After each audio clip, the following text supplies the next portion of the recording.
আসসালামু আলাইকুম, আমি আলফাজ, ঢাকা মেডিকেল কলেজ। তোমাদের ধারাবাহিক যে মেডিকেলের ক্লাসগুলো হচ্ছে সেই ধারাবাহিকতায় আজকে আমাদের রসায়ন চ্যাপ্টারটি আছে। দেখো, মৌলের পর্যায়বৃত্ত ধর্ম এবং রাসায়নিক পরিবর্তন পার্ট 2। এই পার্ট 1 হচ্ছে শাইন, তোমাদের বড় ভাই নিয়েছে। আমি আজকে সেকেন্ড পার্ট ক্লাসটা নিব। তো সবাই কে কোথা থেকে ক্লাস করছো সবাই জানিয়ে দাও। মেডিকেল ভর্তি পরীক্ষায় কিন্তু অলরেডি সার্কুলার দিয়েছে এবং সেখানে স্পষ্ট লেখা আছে যারা জিপিএ 4 এবং 5 যোগ করলে কথা হয় 9, তাহলে যারা 9 পেয়েছে তারা কিন্তু আবেদন করতে পারবে। তো আমাদের যে টপিক সেটা হচ্ছে মৌলের পর্যায়বৃত্ত ধর্ম ও রাসায়নিক বন্ধন। কে কোথা থেকে ক্লাস করছো সবাই জানিয়ে দাও এবং লাইভটা দ্রুত শেয়ার করে দাও। আমরা ক্লাসের ভিতরে আজকে পড়া শেষ করে ফেলবো। এখন তারের ভিতরে তুমি এখানকার একটা এমসিকিউ অ্যান্সার করতে থাকো। ক্লাস শুরুর আগে আমরা একটা এমসিকিউ দিয়ে শুরু করি, বুঝছো? তাহলে আমরা সবাই এই এমসিকিউটা সলভ করব। দেখো, নিম্নের কোনটিতে সঞ্চরণশীল ইলেকট্রন বিদ্যমান? এটা সবাই অ্যান্সার করতে থাকো এবং সবাইকে একটু মেনশন দিয়ে দাও। আমাদের এই ক্লাসটা এখনই শুরু হয়ে যাবে, বুঝতে পেরেছো?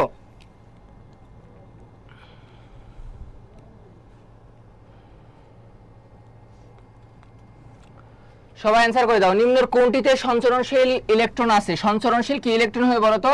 পাই ইলেকট্রন হবে। সঞ্চরণশীল পাই ইলেকট্রন হবে। তাহলে অ্যান্সারটা সবাই দ্রুত করে দাও এবং কে কোথা থেকে ক্লাস করছে সব একটু জানাই দাও। তাহলে সঞ্চরণশীল কি ইলেকট্রন? এখানে পাই ইলেকট্রন। পাই ইলেকট্রন কোনটিতে রয়েছে? কার্বন, বেনজিন, হাইড্রোজেন, লৌহ কোনটা আছে বলো তো? সবাই অ্যান্সার করো সবাই। আমাদের কিন্তু ক্লাস এখনই শুরু হলো। কে কোথা থেকে ক্লাস করছো একটু জানাই দাও। একটা ফোন দেন তো, লাইভে কমেন্ট পড়বো।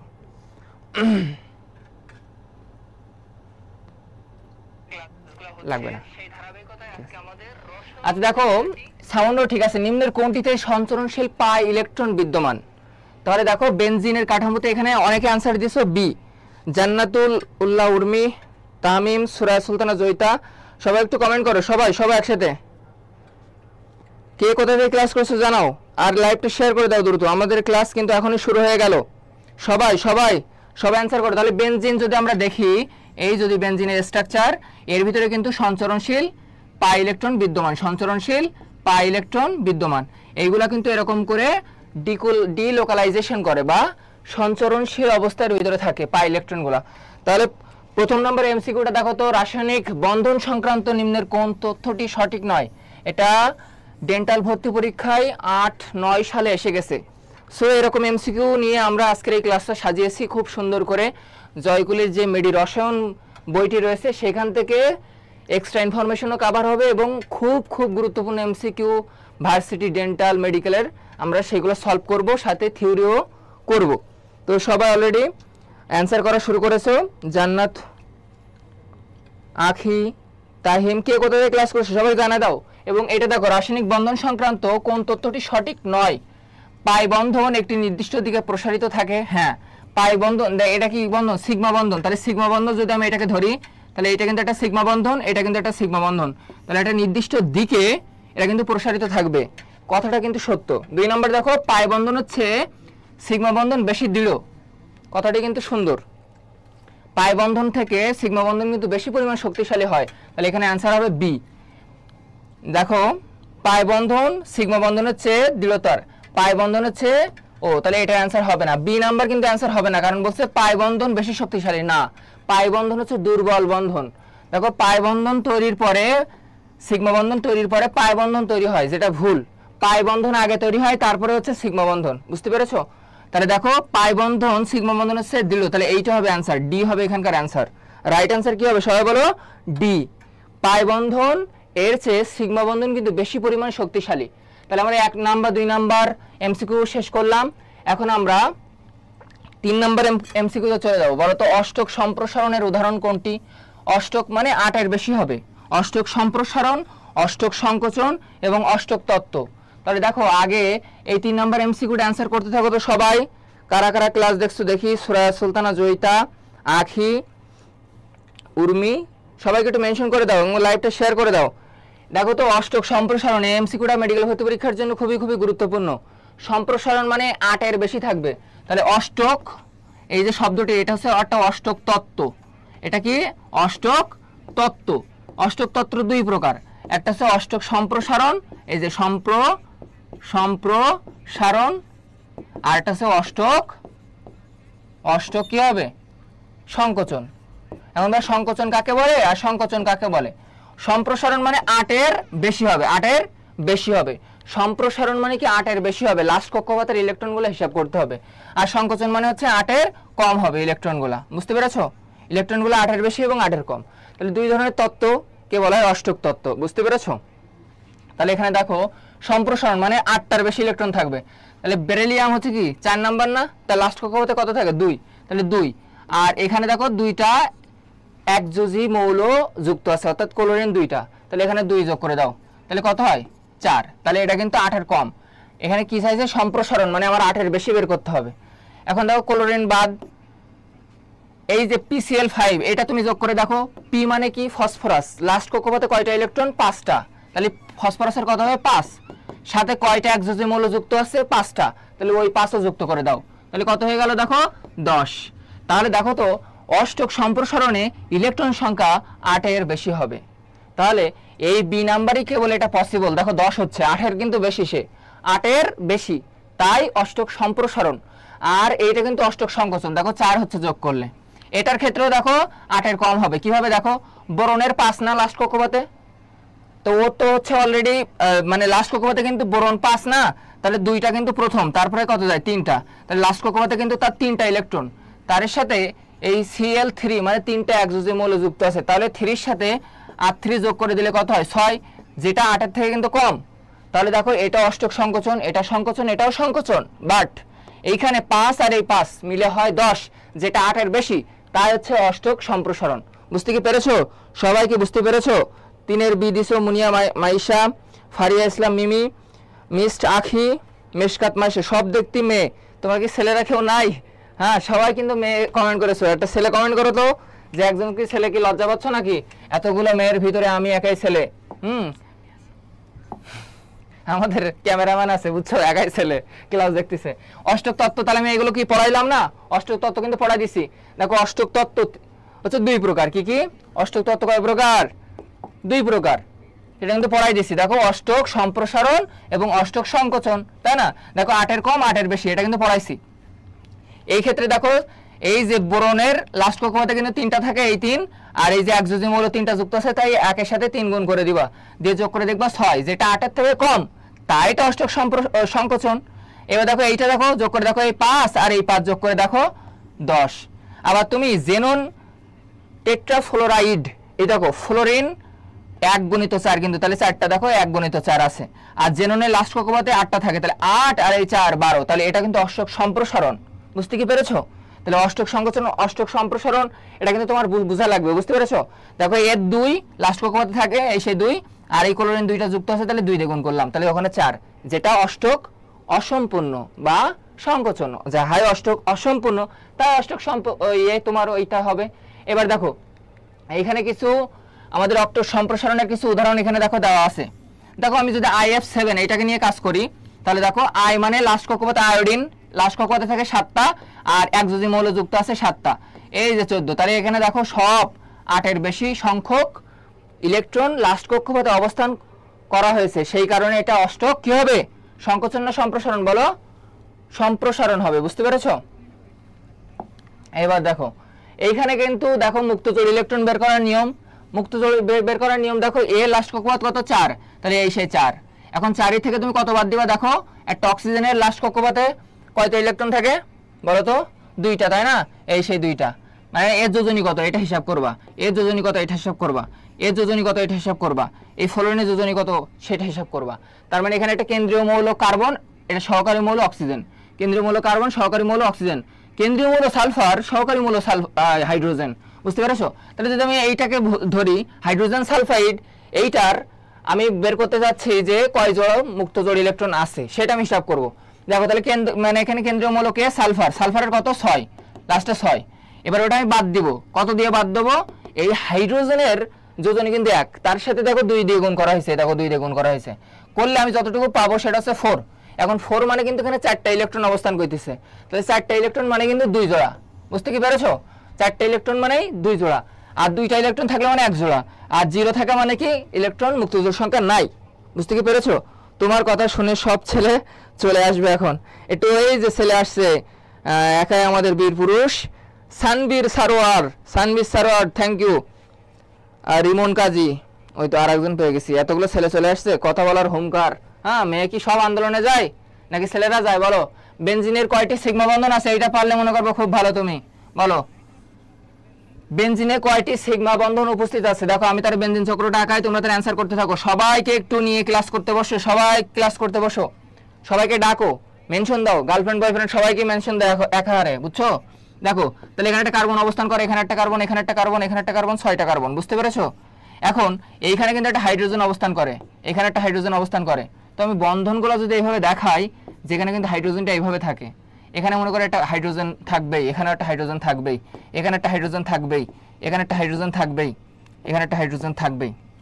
এখন দেখো এখানে একটা পাই বন্ধন, এখানে একটা পাই বন্ধন, এখানে একটা পাই বন্ধন, ঠিক কি না? এখন ভাইয়া বলতেছে কয়টি সিগমা বন্ধন আছে। তুমি দেখো এখানে কিন্তু অলরেডি একটা সিগমা বন্ধন এক্সিস্ট করতেছে, এই যে একটা, এই যে দুইটা, এই যে তিনটা, এই যে চারটা, এই যে পাঁচটা, এই যে ছটা হয়ে গেল। আর এই দেখো একটা, এই যে carbon hydrogen, carbon hydrogen, carbon hydrogen, carbon hydrogen, দেখো ওটাও 6টা। তাহলে 6 যোগ 6 ইকুয়াল টু 12, তাহলে 12টা সিগমা বন্ধন আছে। এখন যদি বন্ধন না বলে যদি ইলেকট্রন সংখ্যা বলতো তাহলে কয়টা হবে বলো তো? কয়টা সিগমা বন্ধনে কয়টা ইলেকট্রন থাকে? দেখো প্রত্যেকটা বন্ধনে এই মাথায় একটা ইলেকট্রন, এই মাথায় একটা ইলেকট্রন থাকে। যেহেতু এখানে 12টা সিগমা বন্ধন উপস্থিত আছে, তাহলে তার কত হবে? 12 দুনো 24টা সিগমা ইলেকট্রন থাকবে, তাই না? 24টা। এইভাবে কিন্তু প্রশ্ন আসতে পারে। দেখো এই মাথায় একটা ইলেকট্রন, এই মাথায় একটা ইলেকট্রন, এই মাথায় একটা ইলেকট্রন, এই মাথায় একটা ইলেকট্রন, আর এই ভিতরে এগুলো কিন্তু পাই বন্ধন। বুঝতে কি পেরেছো? এখন আমার পরের কোশ্চেনে চলে যায়। নিচের কোনটিতে অষ্টক নিয়মের ব্যতিক্রম দেখা যায়?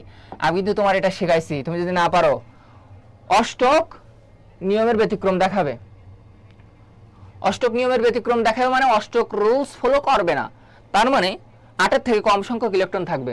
দেখো এখানে কিন্তু 8টা, লাস্ট কক্ষপথে কিন্তু 8টা ইলেকট্রন পূর্ণ হয়েছে। যে পানির গঠনের ক্ষেত্রে তুমি হিসাব করো, একদম ইজি।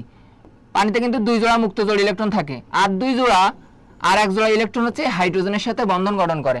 অর্থাৎ এইখানে কিন্তু 2টা ইলেকট্রন হয়ে অক্সিজেনের 8টা হাত পূরণ করবে। 8টা ইলেকট্রনের সাথে এগুলোর খুব সুন্দরভাবে মানে ম্যাচ করবে, এটারও করবে, এটারও করবে, বাট এটার কিন্তু করবে না। কেন? কারণ ভাই বোরনের কত লাস্ট কক্ষপথে? 3, আর ওই ফ্লোরিন কয়টা যুক্ত আছে? 3, তাহলে 3 3 কত হয়? 6, যেটা ভাই 8-এর থেকে কম। যেটা কি হবে? 8-এর থেকে কম। আমি বলছিলাম না লাস্ট কক্ষপথে আমার 8টা হইতে হবে। দেখো লাস্ট কক্ষপথে এই যে কার্বন কিন্তু 6 নাম্বার মৌল, যা লাস্ট কক্ষপথে থাকে 4টা, হ্যাঁ, আর তার সাথে ক্লোরিন আছে 4টা, তাহলে এই 4 যোগ করে দিলাম, তাহলে এখানে কিন্তু 8টা আছে। দেখো এই দেখো 8টা খুব সুন্দর করে আছে। আবার তুমি এই কার্বনের ক্ষেত্রে হিসাব করো, কার্বনের লাস্ট কক্ষপথে কয়টা থাকে? 4টা, আর অক্সিজেন কয়টা আছে যুক্ত? 2টা, তাহলে এর যোজনী কত? 2 - 2 গুণিত 2, বুঝতে পেরেছো? তাহলে এখানে হিসাব করে দেখো, দেখবা 2 দুনো 4 আর 4 8। এখানে কিন্তু এই নেগেটিভ সাইনটা এখানে কাউন্ট হবে না, বুঝতে পেরেছো? মানে দ্বিযোজী মৌল এখানে 2 ধরবা, আর এই পাশে 2 আছে, এই 2টা গুণ করে দেখবা যে 8-এর থেকে বেশি হচ্ছে কিনা। শুধুমাত্র দেখো এইটার ক্ষেত্রে 6 হচ্ছে, তাহলে এটার অ্যান্সার হবে এ। ব্যতিক্রম দেখাবে কে? এ। ব্যতিক্রম দেখাবে কে? এ। হ্যাঁ, তার মানে দেখো 6 নাম্বার। ইথাইনে পাই বন্ধনের সংখ্যা হলো কয়টা? ইথাইনে পাই বন্ধনের সংখ্যা কয়টা? এটা যদি না পারো এটা সবাই পারবে আশা করে। রায়হান আহমেদ সঠিক অ্যান্সার করেছো। সুরাজ সুলতানা জয়িতা, ওটা হচ্ছে পানি হবে না, পানি হবে না, ওটা BF3 হবে, মানে বয়ফ্রেন্ড 3, 3টা বয়ফ্রেন্ড, বুঝতে পেরেছো? আচ্ছা দেখো বয়ফ্রেন্ড নাম্বার 3, এটা যদি পারোনি না। ইথাইন মানে কি? ইথাইনের সংকেত এরকম না, CH ট্রিপল বন্ড CH, এটা তো ইথাইন না, এটার অপর নাম কিন্তু আবার অ্যাসিটিলিন। এর নাম কি? অ্যাসিটিলিন। ও আমি আজকে আমার গ্রুপে শেয়ার করিনি, হ্যাঁ, আমার একটা গ্রুপ আছে ওয়ার্ড ভাঙনে বায়োলজি, ওইখানে একটু শেয়ার দিয়ে দিই, তার ভিতরে তোমরা একটু শেয়ার করো, হ্যাঁ। আমি আমার এখানে আমার গ্রুপটা একটু শেয়ার দিই, আমার ছেলেবেলেগুলো দেখতে পাক। আচ্ছা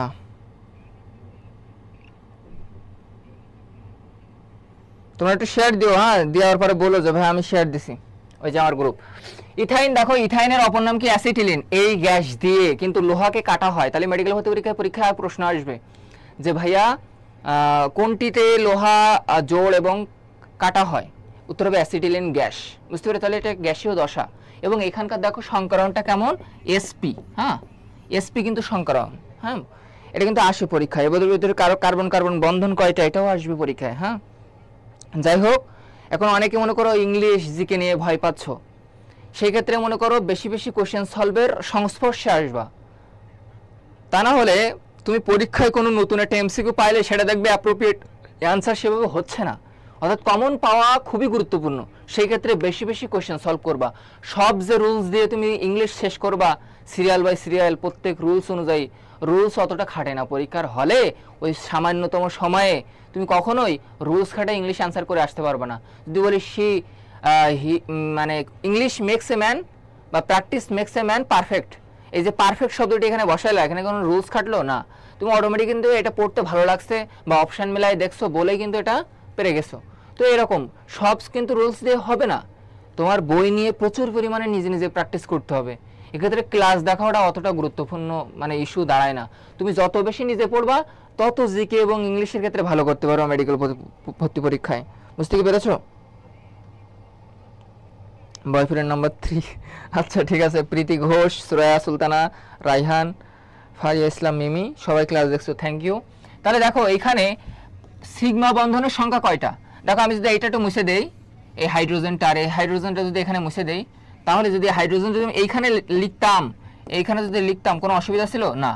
এখন দেখো এই একটা সিগমা বন্ধন, এ একটা সিগমা বন্ধন, আর এখানে কিন্তু মাঝখানে একটা সিগমা বন্ধন, তাহলে 3টা কিন্তু সিগমা বন্ধন পাইলাম। আর পাই বন্ধন কিন্তু 2টা, এ একটা আর ও একটা। বুঝতে কি পেরেছো? তাহলে এখানে অ্যান্সার হবে বি। তাহলে এখানে যারা যারা 6 দিছো 6-এর বি অ্যান্সার, রাইট অ্যান্সার। তুমি অনেকে ভুল করেছো, এটা অনেকে 2টা দিছো কিন্তু না। দেখো এইটা কিন্তু পাই বন্ধন, এটাও কিন্তু পাই বন্ধন, মাঝখানে কিন্তু সিগমা বন্ধন, আর এইটা একটা সিগমা বন্ধন, একটা সিগমা বন্ধন। হাইড্রোজেন যে যুক্ত হয় সে সিগমা বন্ধন তুমি তো গুনবা না। বুঝতে পেরেছো? এই যে 7, কোন যৌগের অণুতে মুক্ত ইলেকট্রন জোড়ের সংখ্যা সর্বোচ্চ? মুক্ত ইলেকট্রন বা লোন পেয়ার, এলপি দিয়ে প্রকাশ করা হয় অনেক সময় এটাকে। লোন পেয়ার ইলেকট্রন কয়টা, এটাই হিসাব করা খুবই খুবই সোজা।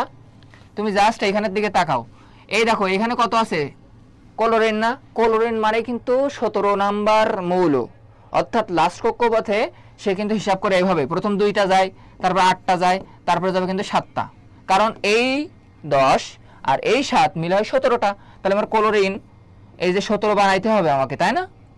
তাহলে লাস্ট কক্ষপথে কয়টা? 7টা। তাহলে আমি এই 7 যোগ এই একযোজী মৌল কয়টা যুক্ত আছে? একটা, এই একটা লিখলাম। তাহলে কত হলো? এর আগে সূত্রের হাফ, এর আগে কত? সূত্রের হাফ। এর আগে কত বসাবো? সূত্রের হাফ। হ্যাঁ, তাহলে দেখো 8 ভাগ এই যে হাফ গুণিত 8, এটা কত হয়? 4। তাহলে এখানে 4 মানে কি, কয় জোড়া হচ্ছে বলো তো? 4 মানে বোঝাচ্ছে যে এখানে মুক্ত জোড় ইলেকট্রন সংখ্যা আছে কয়টা? আর 2 জোড়া। বুঝতে পেরেছো? মুক্ত জোড় ইলেকট্রন আছে কয় জোড়া? 2 জোড়া। হ্যাঁ, এবারে এইটার ক্ষেত্রে হিসাব করো। দেখো এই মনে করো এই এখানে কত নাইট্রোজেনের? নাইট্রোজেন হচ্ছে 5। হ্যাঁ, আর এই 3 যোগ করলে কত হয়? 8। আচ্ছা এখানে মনে হয় 7, আর এখানে আছে HCl না? তাহলে মুক্তজোড় ইলেকট্রন সংখ্যা সর্বোচ্চ কার হবে? এখানে 2 জোড়া মুক্তজোড় ইলেকট্রন থাকে, পানির এখানে 2 জোড়া মুক্তজোড় ইলেকট্রন থাকে। হ্যাঁ, এখানে সালফারের কয় জোড়া থাকবে? 1 জোড়া, 2 জোড়া, 3 জোড়া। দেখো 1 2 3, 3 দুগুণে 6, আর এই 2টা হাইড্রোজেন যুক্ত হয়েছে। লাস্ট কক্ষপথে 8টা থাকে না সালফারের? তাহলে দেখো এখানে কিন্তু H2S এইটার কিন্তু সর্বোচ্চ সংখ্যক তোমার ইলেকট্রন থাকতেছে। কিভাবে দেখো, এই দেখো 8টা পূরণ করতে গেলে কত? এখানে 1 জোড়া, এখানে 1 জোড়া, আর এখানে 1 জোড়া, এই 3 জোড়া ইলেকট্রন কিন্তু সালফারের মাথায় অবস্থান করতেছে। তাহলে এই যে 3 দুগুণে 6টা ইলেকট্রন, আর 2টা ইলেকট্রন হচ্ছে এর সাথে যুক্ত হয়েছে। এখানে দেখবা, হিসাব করে দেখবা যে 2 জোড়া মুক্ত জোড়া আছে, এখানে দেখবা 2 জোড়া আছে, এখানেও দেখবা 2 জোড়া আছে, শুধুমাত্র 3 জোড়া আছে এখানে। বুঝতে পেরেছো? কারণ 4 মানেই মনে করো 2 জোড়া, কারণ 4টা ইলেকট্রন আমরা হিসাব করে ফেলেছি, 4 মানেই 2 জোড়া। বুঝতে পেরেছো? আর 2 জোড়াকে 2 দিয়ে গুণ করলে 4 হয়, তাই না? তাহলে দেখো কেবলমাত্র এই H2S এর ক্ষেত্রেই 3 জোড়া মুক্ত জোড় ইলেকট্রন অবস্থান করতেছে। আমি একটু আবার বলি, এই যে সালফারের লাস্ট কক্ষপথে ইলেকট্রন কয়টা থাকে? 8টা থাকার কথা না? তার ভিতরে এইগুলা, এই যে 1 জোড়া, 1 জোড়া, 1 জোড়া, এই হলো 3 দুনো 6টা হয়ে গেল ইলেকট্রন। আর 2টা হাইড্রোজেন হচ্ছে এখানে এই ইলেকট্রনের সাথে এই ইলেকট্রনের কানেকশন তৈরি হয়েছে, আর এইখানকার ইলেকট্রনের সাথে এইখানকার ইলেকট্রনের একটা কানেকশন তৈরি হয়েছে। তাহলে দেখো এখানে 3 জোড়া মুক্ত জোড় ইলেকট্রন থাকতেছে, তাই না?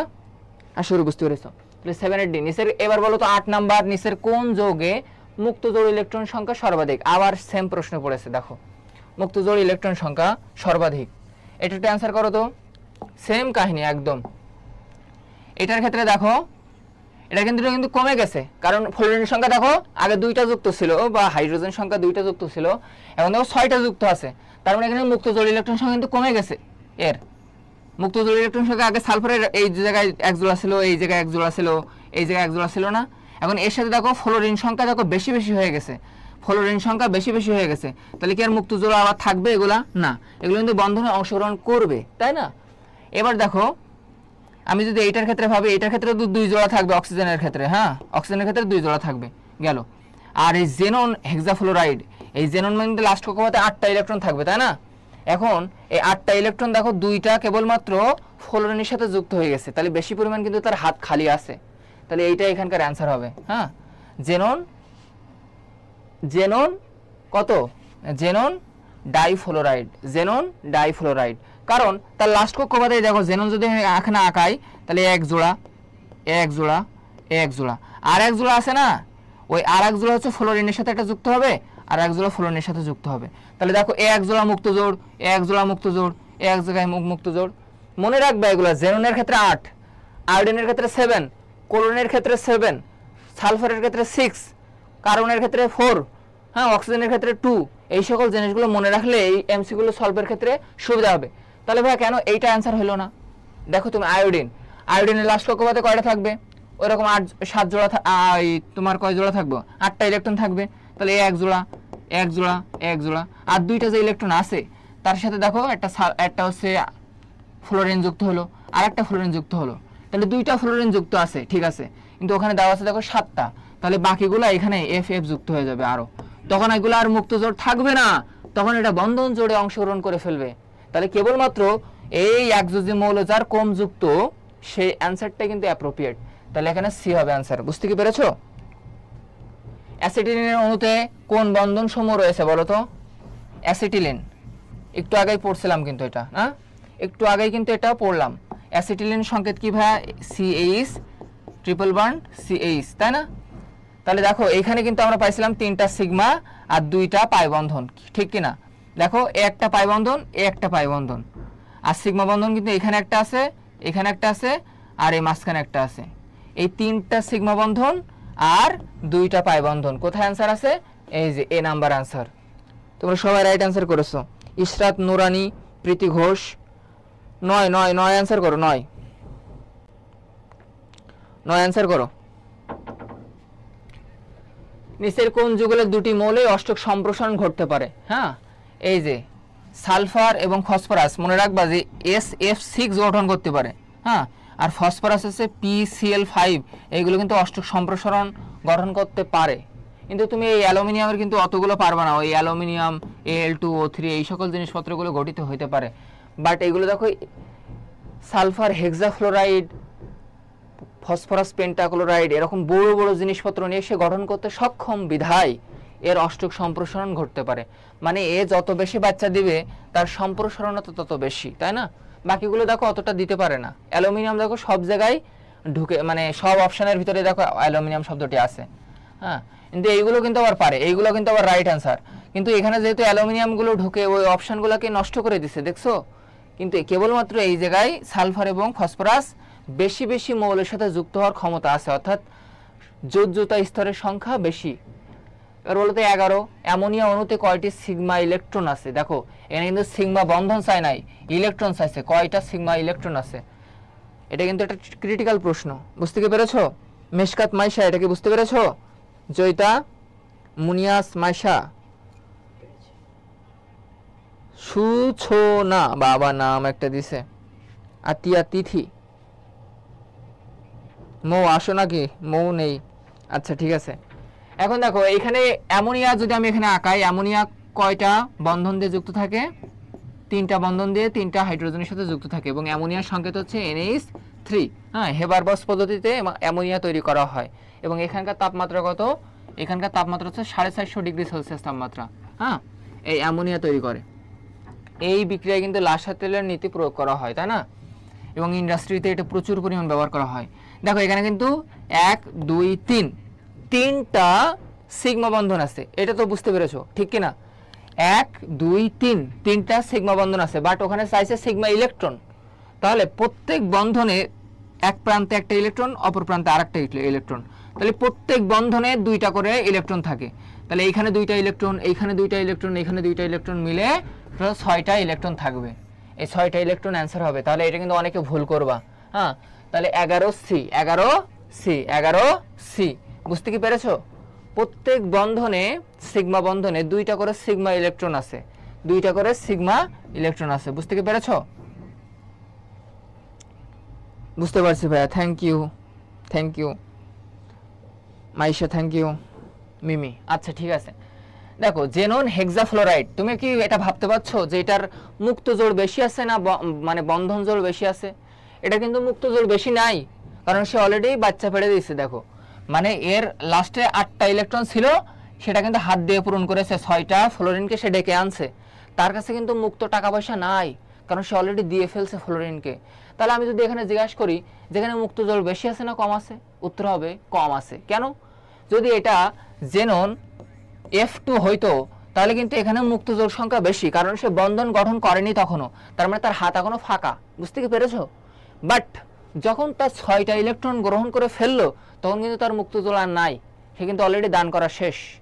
তাহলে এইখানে তুমি 12 নম্বরটা অ্যান্সার করে দিয়ে কিন্তু বুঝতে পারতেছো যে এখানে কম সংখ্যক কোনটা, এক ওই জায়গায় একটা, তার মানে মুক্ত জল একটাই ফাঁকা থাকে। কিভাবে দেখো, আমি যদি জেননটা এখানে আঁকাই, এক জোড়া এক জোড়া এক জোড়া আর এক জোড়া থাকে, তাই না? তো এখানে ফ্লোরিন কয়টা যুক্ত আছে? 6টা। তাহলে এর সাথে একটা ফ্লোরিন, এর সাথে একটা ফ্লোরিন, আর এখানে একটা ফ্লোরিন আসবে, এখানে ফ্লোরিন আসবে। হ্যাঁ, মানে এখানে প্রত্যেকটা করে, এই দেখো এইটার ক্ষেত্রে একটা ফ্লোরিন, এটার ক্ষেত্রে একটা ফ্লোরিন, এই একটা ফ্লোরিন, আর এখানে একটা ফ্লোরিন আসবে, এই যে একটা ফ্লোরিন। তাহলে বাকি থাকছে কিন্তু এক জোড়া, তাই না? বা তুমি এটাকে তুমি আরেকটা হিসাব করতে পারো, আরেকটা সূত্র আছে, এই যে হাফ ইনটু, হ্যাঁ, এর সাথে বসাই দিবা। কি বসাবা? জেননের কত লাস্ট কক্ষপথে 8, এই 8 দিলা, সাথে যোগ এই ফ্লোরিন কয়টা যুক্ত আছে? 6টা। এক যোজি মৌল কয়টা যুক্ত আছে? 6টা। এবার তুমি এটা যোগ করে দাও, ও এটা বিয়োগ হবে, এখানে বিয়োগ হবে। হ্যাঁ, এটা বিয়োগ হবে। তাহলে 8 থেকে 6 বাদ দিলে কত হয়? 2 গুণিত হাফ। এখানে কত হবে? তাহলে অ্যান্সার 1। তাহলে এক জোড়া হবে। হ্যাঁ, এক জোড়া ইলেকট্রন অবশিষ্ট আছে। তাহলে এখানে মুক্তজোড় ইলেকট্রন হিসাব করার নিয়ম হচ্ছে, বলো তো তাহলে এখানে কয়টা মুক্তজোড় ইলেকট্রন আছে? এখানে কয়টা মুক্তজোড় ইলেকট্রন আছে বলো তো? হাফ ইনটু এখানে কার্বন কত? 4 বিয়োগ এখানে কয়টা একযোজী মৌল যুক্ত আছে? হাইড্রোজেন 4টা না, তাহলে 4। হ্যাঁ, তাহলে এখানে 4 যোগ এখানে কত হবে বলো তো? তাহলে 0। তাহলে এখানে কোনো মুক্তজোড় ইলেকট্রন সংখ্যাই নাই। বুঝতে কি পেরেছো? আবার এই জেনন ফ্লোরাইড, এটা তোমাদের বাড়ির কাজ। এই যে এটার মুক্তজোড় ইলেকট্রন কয়টা বলো তো? এই যে হাফ ইনটু এর যোজ্যতা স্তরের সংখ্যা বিয়োগ এর যোজ্যতা কয়টা যুক্ত আছে সেটার বিয়োগফল। বুঝতে কি পেরেছো? বলো তো এইটা জেনন, এরকম করে লেখো, জেনন ডাইফ্লোরাইডের মুক্তজোড় ইলেকট্রন সংখ্যা এতটি। তাহলে এখানে কিন্তু একটা হবে। হ্যাঁ, কিভাবে বের করব? 8 বিয়োগ 6 ডিভাইডেড 2, 8 বিয়োগ 6 ডিভাইডেড 2। জেনন মানে 8, সালফার মানে 6, কার্বন মানে 4, অক্সিজেন মানে 2। এইগুলা তোমার মাথায় সবসময় সেভ থাকা লাগবেই। আয়োডিন মানে 7। বুঝতে পেরেছো? কারণ ওটা 17 নম্বর গ্রুপের মৌল, এই কারণে ওই সংখ্যাগুলো যোজ্যতা স্তর থেকে আসছে। আশা করি বুঝতে পেরেছো। বলতো নিচের কোন যৌগের অণুতে মুক্তজোড় ইলেকট্রন সংখ্যা সর্বাধিক? মুক্তজোড় ইলেকট্রন সংখ্যা, এই এমসিকিউটা তো করেছি আমরা, এটা বাদ, ওটা কিন্তু H2S হবে। হ্যাঁ, ও এটা হবে লাস্টেরটা। এই যে AlCl3, 14 নম্বর এমসিকিউটা आंसर করো। AlCl3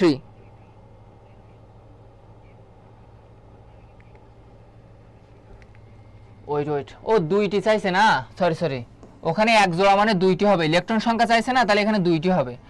এক জোড়া মানে কি? দুইটি না, এক জোড়া মানে কি? দুইটি না, তাই ওটার অ্যান্সার বি হবে। আমি এটা প্রশ্নটা এই কারণেই ভালো করে পড়তে হবে, যেখানে জোড়া চাচ্ছে না টি চাচ্ছে, জোড়া চাচ্ছে না টি চাচ্ছে। কে যেন বললো? সাদিয়া, ওই যে কি সানজিদা, থ্যাংক ইউ তোমাকে। হ্যাঁ, 1 কেজি ধন্যবাদ, না 2 কেজি ধন্যবাদ। বি অ্যান্সার করেছো, এটাই রাইট অ্যান্সার। হ্যাঁ, নিচের কোন যৌগের অণুতে মুক্তজোড় ইলেকট্রন মানে সে এখনো বন্ধন গঠন করেনি সর্বাধিক কখন হবে? দেখো তো, এটা তো আমরা পড়েছি, এটা বাদ। এই যে AlCl3 এটা কিন্তু ডাইমার গঠন করে। এইটার ক্ষেত্রে তুমি কিভাবে হিসাব করো, অ্যালুমিনিয়াম এখানে একটা দিবা, এখানে একটা অ্যালুমিনিয়াম দিবা। হ্যাঁ, এখন এইখানে একটা ক্লোরিন, এইখানে একটা ক্লোরিন, এখানে একটা ক্লোরিন, এখানে একটা ক্লোরিন, 6টা ক্লোরিন যুক্ত হবে। ডাইমার মানে কি, এর দ্বিগুণ। এর ডাইমার মানে কি, দ্বিগুণ। তার মানে অ্যালুমিনিয়াম এখানে 2টা, ক্লোরিন এখানে 6টা, অ্যালুমিনিয়াম এখানে 2টা, ক্লোরিন এখানে কয়টা, 6টা, তাই না? তাহলে দেখো এইখানে একটা হাত, এখানে একটা হাত, এখানে একটা হাত, এখানে একটা হাত, এখানে একটা হাত, এখানে একটা হাত, এই একটা হাত, আর এখানে একটা ক্লোরিন। তাহলে 6টা ক্লোরিন দেখো এইভাবে বন্ধন গঠন করে।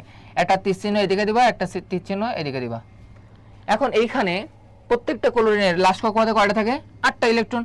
তো অলরেডি একটা ইলেকট্রন এখানে আছে, সেই ইলেকট্রন এর সাথে গিয়ে এখানে একটা বন্ধন তৈরি করেছে। বাট এখানে কিন্তু এখনো মুক্তজোড় ইলেকট্রনগুলো অবস্থান করতেছে, দেখো জোড়ায় জোড়ায়, এক জোড়া মুক্তজোড়, এক জোড়া মুক্তজোড়, এক জোড়া মুক্তজোড়, ঠিক কিনা? তাহলে এখানে ক্লোরিনের মাথায় এখানেও ঠিক তেমনই, এখানে এক জোড়া, এখানে এক জোড়া থাকবে, এখানেও সেম। মানে দেখো 3 জোড়া করে ক্লোরিন এর মাথায় অবস্থান করতেছে মুক্তজোড়, তারা কোনো বন্ধন গঠনে অংশগ্রহণ করেনি। এটা কিন্তু ডাইমার শব্দটির দিকে তাকাও, ডাইমার মানে এই হোল ব্র্যাকেট দিয়ে 2 দিয়ে গুণ করলে কিন্তু অ্যালুমিনিয়াম 2টা, ক্লোরিন 6টা। এই যে অ্যালুমিনিয়াম 2টা, ক্লোরিন এখানে কিন্তু 6টা আছে, দেখো 1 2 3 1 2 3। ঠিক, এটা কিন্তু সৃজনশীলের ক্ষেত্রে আসে, বুঝতে পেরেছো? দেখো 1 জোড়া, 2 জোড়া, 3 জোড়া, 4 জোড়া, 5 জোড়া, 6 জোড়া, 7 জোড়া, 8 জোড়া, 9 জোড়া, 10 11 12 13 14 15 16 17 18। এই যে বলছে যে মুক্তজোড় ইলেকট্রন সংখ্যা কয়টি, মানে টি সংখ্যা চাইছে, তাই না? মুক্তজোড় ইলেকট্রন সংখ্যা কয়টি, এগুলো তো সব মুক্তজোড়, ঠিক কিনা? এগুলো কি মুক্তজোড়। এখন মুক্তজোড় ইলেকট্রন সংখ্যা এখানে কয়টা, দেখো তুমি, এখানে কয়টি হবে না, এখানে জোড়া হবে। হ্যাঁ, কারণ অপশানটা ওইভাবে সাজাইছে এরা, জোড়া।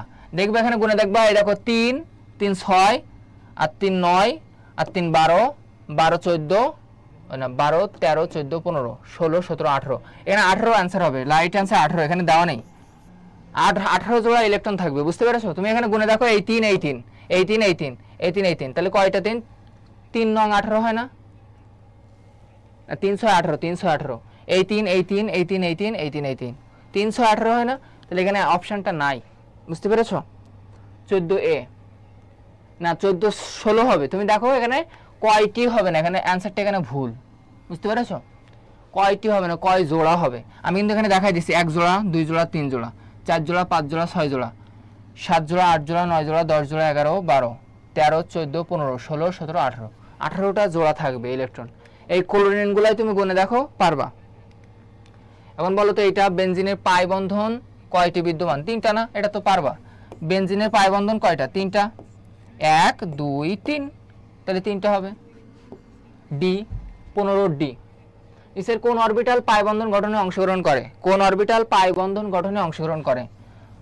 এখন যদি আমরা একটা কার্বনের 4টা বন্ধন দেখাই, তাহলে এখানে এরকম একটা থাকে না, এখানে কার্বন, তাহলে এরকম একটা এ থাকবে, তাহলে এগুলো কিন্তু সিগমা বন্ধন গঠন করেছে।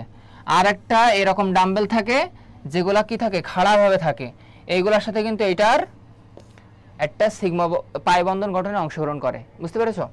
তাহলে দেখো এটা কিন্তু সিগমা বন্ধন গঠনে অংশগ্রহণ করতেছে, আর এই যে খাড়াভাবে ডাবল ডাম্বেল হচ্ছে, এটা কিন্তু পি অরবিটালকে বোঝায়, পি অরবিটালকে বোঝায়, পি অরবিটালকে বোঝায়।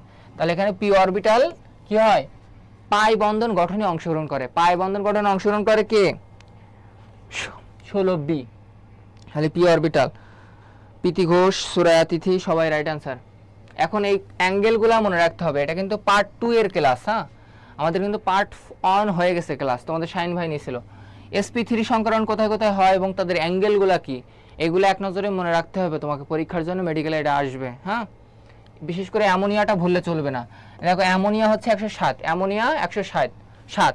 এখন ভাই এখানে বন্ধন যুগল কিভাবে বের করছে আর মুক্তজোড় কিভাবে বের করছে?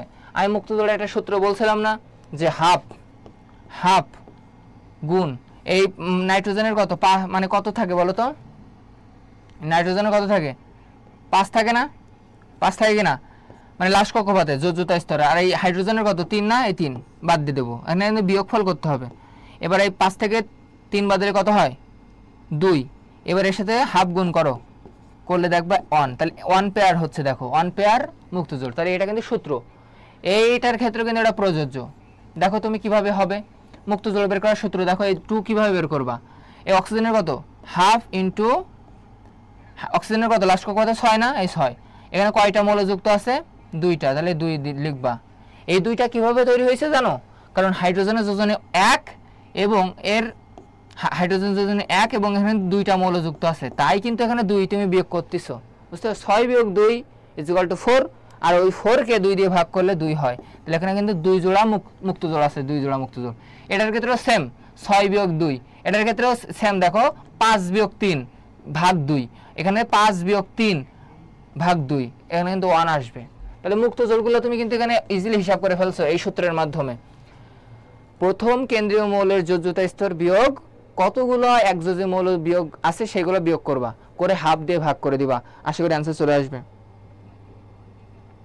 তাহলে এইগুলো দেখো বিশেষ করে এই পিরামিডীয় ত্রিকোণ আকৃতির, এটা মনে রাখবা, কৌণিক পানির অ্যাঙ্গেল কত 104.5, আর এখানে মনে করবো H2S, এটাও মনে রাখবা 92, শুধু 92 মনে রাখলে এনাফ।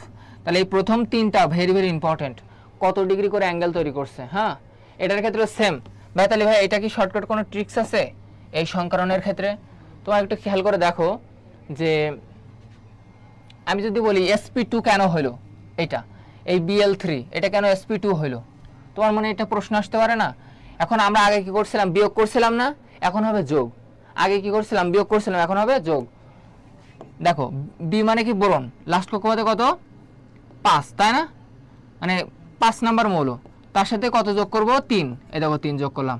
এবার এটাকে হাফ দিয়ে ভাগ করে দাও, তাহলে 5 আর 3 8, 8 কে 2 দিয়ে ভাগ করলে কত হয় 4, তাহলে আমার 4 হয়েছে না এখানে, ঠিক কিনা 4 হয়েছে। এখন 4 বানাইতে গেলে দেখো 4 বানাইতে গেলে একটা S নিব আর P নিব 3টা, ঠিক কিনা, ওয়েট 5 আর 3 8, তাহলে 4 বানাইতে হবে, তাই না? আচ্ছা শর্টকাট এটা বলে দেই, এখানে 3 যুক্ত আছে না, এই 3 লিখলে তুমি আমার 3 বানাইতে গেলে কি করতে হবে, একটা S নিবা 2টা P নিবা, শেষ, এটার ক্ষেত্রে শেষ। এবার দেখো CH4, এটার ক্ষেত্রে কি হবে, এখানে দেখো 4 আছে না, তাহলে 4 বানাইতে কি করবে, একটা S নিবা 3টা P নেব, শেষ। আবার দেখো আমি যদি আরেকটা নিই, এখানে এই যে মনে করো এই নিকেল টেট্রাকার্বনিল, নিকেল টেট্রাকার্বনিল, এখানে কত আছে 4, তাহলে 4 বানাইতে গেলে আমার কি করতে হবে, একটা S নিব 3টা P নিব। আবার দেখো যে এখানে PCl5 আছে, এই পরীক্ষা তোমার এটা করতে দিছে, এখন তুমি কিছু পারো না, কিচ্ছু শেখা নাই, মনে করো কিচ্ছু পারো না, তখন কি করবা, এই 5 বানাইতে হবে আমাকে, তাহলে একটা S নিব, একটা P নিব, একটা D নেব, এখন একটা S একটা P আর 5 বানাইতে হবে, অলরেডি আমি 3টা নিয়ে ফেলছি, তাহলে এখানে আমি কত দিব 3 দিব, তাহলে একটা আর এই 3টা কত হলো 4টা, সাথে দেখো একটা 5, এই দেখো এই 1 আর এই 3 কত হয় 4, আর এখানে D কয়টা যুক্ত আছে একটা, তাহলে কয়টা হলো টোটাল বলো 5টা। তাহলে আমার PCl5 মানে এই 5 বানাইতে হবে, তাহলে মানে একযোজী মৌল, এই দেখো এখানে 6 আছে না, তো 6 বানাইতে গেলে আমার কি করা লাগবে, আমার S নেব একটা, P নেব কয়টা 3টা, তাহলে এই আমার অলরেডি হয়ে গেল 4টা, আর একটা D নিতে হবে আমার, D নিলেও দেখো 3 আর 1 কত হয় 4, 4 হয় না, আর সাথে দেখো D যুক্ত আছে, তাহলে দেখো 4 আর 1 5, কিন্তু আমার বানাইতে হবে কত 6, তাহলে এখানে D2 হবে, তাহলে sp3d2, এটা শর্টকাট নিয়ম। দেখো sp2d2, দেখো এটা কিন্তু মিলে গেছে, দেখো sp2d, ওয়েট ও এইটার ক্ষেত্রে দেখো এটার ক্ষেত্রে মিলে গেছে, দেখো এটার ক্ষেত্রে মিলছে, দেখো 6 না এখানে 5 না, এখানে 4, এখানে 3, এখানে 2, বানাতে গেলে কি করবা, 2 বানাইতে গেলে কি করা লাগবে, আমার একটা S নিবা একটা P নিবা, 2 বানানো শেষ। 3 বানাইতে গেলে কি লাগবে, আমার একটা S 2টা P, দেখো 2টা P, বুঝতে পেরেছো? বলো তো 8 হইলে কি হবে, তাহলে 8 হলে কিভাবে বানাবা, 8 যদি এখানে নাই 7 পর্যন্ত আছে, দেখো এই দেখো IF7 আছে না, এখানে 7 বানাবো আমি, তাহলে 7 বানাইতে গেলে আমার কি করা লাগে বলো তো, একটা S নিলাম, একটা P নিলাম, Pর পরে মনে সর্বোচ্চ জিনিসটা দিলাম P3, তাহলে কয়টা হয়ে গেল বলো তো, এই 3 আর 1 কত হয় 4, আমার বানাইতে হবে কত 7, তাহলে আমার D এর মাথায় কত দিলে হবে 7, এবার দেখো তো মিলছে কিনা, দেখো তো অ্যান্সার কি এইটাই কিনা, শর্টকাট নিয়ম এটা। হ্যাঁ, বুঝতে কি পেরেছো? তাহলে আমার সবগুলো কিন্তু মিলবে না, এখানে সবগুলো কিন্তু মিলবে না, এই যেরকম 7, এই যেরকম 4, এই যেরকম 6 5, 4, হ্যাঁ 3, 2, এই লাস্ট সংখ্যাগুলো খেয়াল করবা, দেখবো ওইগুলো দিয়ে তুমি এসপির কম্বিনেশন করবা, অ্যান্সার মিলে যাবে, মানে ম্যাক্সিমাম মিলে, কয়েকটা মনে করো ব্যতিক্রম। আর মেডিকেল ভর্তি পরীক্ষায় অত টাইম থাকে না, যে ভিএস একটা সূত্র আছে না তোমাদের বইতে, ওইভাবে করতে গেলে টাইমটা লস হয়ে যায়। তো আমার কাছে পরীক্ষা যখন আসে যে PCL5 এর সংকরণ কি, তখন আমি অত সূত্র দেখি না, ডিরেক্টলি 5 আছে, 5 বানাইতে গেলে কি লাগবে আমার, একটা এস লাগবে, একটা পি, তাহলে কয়টা দেবো, 3টা দিলাম সর্বোচ্চ, তাহলে কয়টা হলো, পি 3টা, এস একটা, তাহলে 4, আর বানাইতে হবে কত, 5, তাহলে আমার আর একটা ডি দিব সাথে, তাহলে দেখো SP3D, দেখছো 5 বানাইতে হবে আমার, এই এস একটা, পি 3টা, কয়টা হলো, 4টা, আর একটা 5টা। এইভাবে আমি শর্টকাটে হিসাব করি। আশা করি বুঝতে পেরেছো। এটাকে বুঝতে পেরেছো? এই তো লিখছো প্রীতি ঘোষ, অ্যান্সার ঠিক লিখছো। আচ্ছা দেখো তো, অ্যামোনিয়া অণুতে বন্ধন কোণের পরিমাপ কত? এটা পরীক্ষায় খুবই গুরুত্বপূর্ণ। এটা 107, এটা তো পরীক্ষার জন্য একদম ইজি, পানির ভাত। হ্যাঁ বলো তো, এইটা কিন্তু পরীক্ষায় খুবই গুরুত্বপূর্ণ। হীরক সম্পর্কে এবং গ্রাফাইট সম্পর্কে তোমার কিন্তু জানাই লাগবে। এই যে হীরককে গ্রাফাইটে কনভার্ট করতে গেলে কত তাপমাত্রা লাগে, 1000 ডিগ্রি সেলসিয়াস। পরীক্ষার জন্য ভেরি ইম্পর্টেন্ট, পরীক্ষার জন্য ভেরি ইম্পর্টেন্ট। এই শর্টকাট কি ভালো লাগছে দেখো তো, বলো তো তাহলে IF7 আয়োডিন হেপ্টাফ্লোরাইড, এইটার কি হবে, মানে আমার 7 বানাইতে গেলে আমার কি লাগবে বলো তো। এই মনে করো IF7, আমি তোমাকে এটা করতে দিলাম এখন, মানে আমার শর্টকাট ট্রিক্স অনুযায়ী কি হবে বলো তো, 7 বানাইতে গেলে আমার কি করা লাগে, একটা এস লাগে, একটা P3 লাগে, এ হয়ে গেল 4টা, সাথে একটা ডি নেব 3টা, তাহলে দেখো এই 4টা আর এই 3টা কত হয়ে গেল, 7টা হয়ে গেল না, তাহলে এইটা হবে অ্যান্সার এখানে। দেখছো, এটা হচ্ছে ট্রিক্স, শর্টকাট। IF7 তুমি কিন্তু এখন পারছো। এখন তোমাকে যদি আমি এইটা দিই, জেনন এইটা দিই, বলো তো এটা কি হবে, এটা অ্যান্সার করতে থাকো তো, কেমন পারো,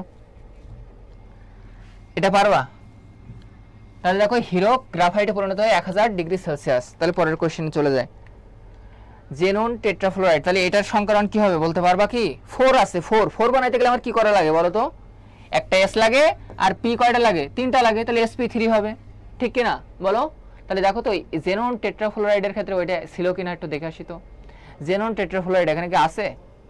জেনন এখানে নাই, হ্যাঁ এখানে নাই। আরেকটা হিসাব করা যায়, জেননের 8 যোগ 4, হ্যাঁ ভাগ 2, এখানে কিন্তু যোগফল হবে, তাহলে 8 আর 4 12 ভাগ হাফ, এই 6 বানাইতে হবে, এটা 6 বানাইতে হবে, তাহলে এটা খাটবে না, এটা 6 বানাইতে হবে। দেখো এই 8 আর এই 4 যোগ করলে কত হয়, 8 আর 4 12কে হাফ দিয়ে ভাগ করলে হয় 6, তাহলে 6 বানাইতে গেলে আমার কি করা লাগে, 6 বানাইতে গেলে আমার লাগবে SP3D2, এটা কিন্তু এটার আনসার হবে। এটা কিন্তু ওই রুলসে খাটবে না, হ্যাঁ ওই রুলসে কিন্তু এটা খাটবে না। তাহলে ম্যাক্সিমাম এর লাস্ট কক্ষপথের যোজ্যতা প্লাস এইটা কয়টা যুক্ত আছে, এই দুইটা যোগ করবা, 8 আর 4 12, তাকে হাফ দিয়ে ভাগ করবা, করে যত সংখ্যা পাবো ওই সংখ্যাটা এখানে বানানোর চেষ্টা করবা। কিছু মৌলের ক্ষেত্রে এটা হয়, হ্যাঁ। এই যে SP3 মেশকাত মাইশা অ্যান্সার করেছো, সুরা সুলতানা জয়িতা, রাইট অ্যান্সার। গ্রাফাইটের বৈশিষ্ট্য দেখো, এরা বিদ্যুৎ সুপরিবাহী, পিচ্ছিল কার্বনের অণুসমূহ সমতলে থাকে। এর সংকরণটা পরীক্ষা আসে বারবার। এটা হচ্ছে এর গলনাঙ্ক কত ডিগ্রি, 3730। পরীক্ষা কিন্তু এই কয়টা ওয়ার্ড তোমার মাথায় রাখতে হবে, এবং এই দুটো ঐচ্ছিকভাবে মনে রাখতে পারো, ঐচ্ছিকভাবে মনে রাখতে পারো। এই যে NH4, এইটার ক্ষেত্রে বা কি হবে, এটার ক্ষেত্রে কোন সংকরণ হবে, দেখো 4 আছে না, 4 বানাইতে গেলে আমার কি করা লাগে বলো তো, 4 বানাইতে গেলে আমার কি করা লাগবে, তুমি হিসাব করো, একটা এস দিলা আর P3 দিলা, হয়ে গেল, এই 4 বানাই ফেললাম ভাইয়া, হ্যাঁ মুখস্থ করলাম। বলো কিছু মৌল মানে ম্যাক্সিমাম যেগুলো মেডিকেল ভর্তি পরীক্ষা আসবে, তারা ম্যাক্সিমামই মনে করো এইগুলা, আর বুয়েটের ম্যাথে যেগুলো আসে না সেগুলো সূত্র দিয়েই করতে হবে। যেমন জেনন ফ্লোরাইড হচ্ছে মনে করো 6টা যুক্ত আছে, জেনন হেক্সাফ্লোরাইড, এইটার ক্ষেত্রে কিন্তু এই সূত্র খাটবে না, যেখানে 4 আছে এখানে 6 আছে, তুমি এখানে 6 দিবা, এমনটা না কিন্তু। দেখো এটার ক্ষেত্রে কিভাবে হিসাব করবা, হাফ ইন্টু এখানে 8 যোগ 6, এটা কিন্তু এইভাবে হিসাব করবা, 8 আচ্ছা 8 আর 6 কত হয়, 14 গুণ হাফ, মানে এখানে কিন্তু 7, তাহলে সেখানে 7 বানাইতে হবে এখানে। বাট এই মেডিকেল ভর্তি পরীক্ষায় এখানে দেখলেই তুমি অ্যান্সারগুলো বলে দিতে পারবা, বুঝতে পেরেছো? তাহলে এখানে 4 আছে, SP3 এটার অ্যান্সার। তাহলে দেখো এটার অ্যান্সার হচ্ছে SP3D। আশা করি বুঝতে পেরেছো। পানির বন্ধন কোণ কত, এটা তো সবাই জানো, 104.5 ডিগ্রি, 104.5 ডিগ্রি। হ্যাঁ, নিচের কোনটি বেন্ট আকৃতির নয়, এখানে বেন্ট আকৃতির নয়। এ দেখো NO3 এটা বেন্ট আকৃতির, মানে বেন্ট মানে হচ্ছে ভি আকৃতির। বেন্ট মানে কি? ভি আকৃতির। এটা কিন্তু একটা আনকমন এমসিকিউ, বুঝতে পেরেছো? বেন্ট মানে কি? বেন্ট মানে হচ্ছে ভি আকৃতির। হ্যাঁ, তাহলে এই তিনটা দেখো ভি আকৃতির হয়, 1 2 3। বাট এইটা হচ্ছে সরল রৈখিক। এটা কি? এটা হচ্ছে সরল রৈখিক। এটা কি? সরল রৈখিক। গ্রাফাইটে কোন ধরনের সংকরণ বিদ্যমান? গ্রাফাইটে কোন ধরনের সংকরণ বিদ্যমান? মনে রাখবা, গ্রাফাইট হচ্ছে sp2, আর আরেকটা মৌল আছে সেটা হচ্ছে তোমার ফুলারিন। ফুলারিন, এই দুইজন হচ্ছে sp2। এই দুইজন হচ্ছে sp2। আরেকটা আছে, বলো তো কিসে? Ethyne, ethene, ethene, ethene, ethene. এই তিনটার sp3, sp2। এটা হচ্ছে গ্রাফাইট, ফুলারিন। আমার সাথে বলো, graphite, fullerene, ethene. Ethene, fullerene, graphite, এই তিনটাই sp3। আর হিরোকে হবে sp3। হিরোক হচ্ছে sp3। হিরোক একটু দাম বেশি, তাহলে 3 হবে। হ্যাঁ, হিরোক, হিরোকে হচ্ছে sp3। হিরোকে কত? সবাই বলো, হিরোকে sp3, হিরোকে sp3। বাকিগুলা কি হবে? ফুলারিন, গ্রাফাইট, ইথিন, তিনটা মৌল sp2। বুঝতে পেরেছো? তাহলে এটা গেল। সবাই রাইট অ্যান্সার করেছো। 22 ডিডি বলছো, মিশকাত মাইশা, থ্যাংক ইউ। আচ্ছা, এই SO2 একটু আগে পড়লাম না, ভি আকৃতির হয়। এবং এখানে কি ধরনের সংকরণ হবে দেখো। এখানে কিভাবে সংকরণ তুমি কাউন্ট করবা বলো? কোন ধরনের সংকরণ হবে? লাস্ট কত কত? 6। হ্যাঁ, আর এখানে দেখো একযোজী মৌল কিন্তু যুক্ত নাই। এখানে একযোজী মৌল যুক্ত আছে, বলো তো? sp2 হবে না? এখানে sp2 হবে। কিভাবে হবে দেখো, এখানে যদি একযোজী মৌল সংখ্যা যুক্ত করতে হবে। যদি এখানে ফ্লোরিন থাকতো না, তখন কিন্তু তুমি এখানে কিছু একটা যোগ করতা। বাট এখানে কিন্তু দ্বিযোজী মৌল অবস্থান করতেছে, তাই না? তাহলে কিন্তু এটা কি এখানে যোগ হবে? তার মানে সূত্র হচ্ছে x + y, এটাকে হাফ করে দিবা। এটা হচ্ছে সূত্র, মেইন সূত্র হচ্ছে এইটা। হ্যাঁ, এখানে কিন্তু একযোজী মৌল সংখ্যা এটা, বাট এটা কিন্তু একযোজী মৌল না। অক্সিজেন কিন্তু দ্বিযোজী মৌল। তাহলে কি আমি এখানে যুক্ত করব না? তাহলে আমি এখানে 0 যুক্ত করব, ডিভাইডেড হাফ। তাহলে এখানে কত आंसर হবে? 3। তাহলে এই 3টা আর বানাইতে গেলে কি করতে হবে? sp2 বানাইতে হবে। তাহলে এটার आंसर হবে sp2। তাহলে এখানে বি হবে आंसर। বুঝতে পেরেছো? x + y divided half.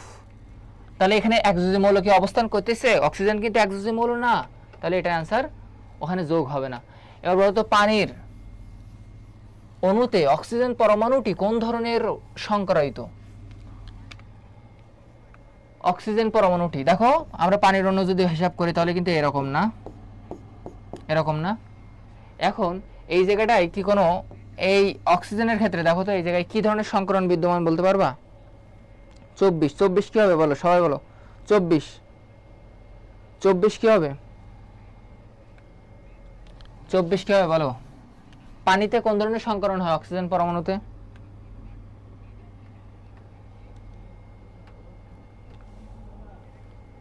পানিতে অক্সিজেন পরমাণুতে কোন ধরনের সংকরণ বিদ্যমান?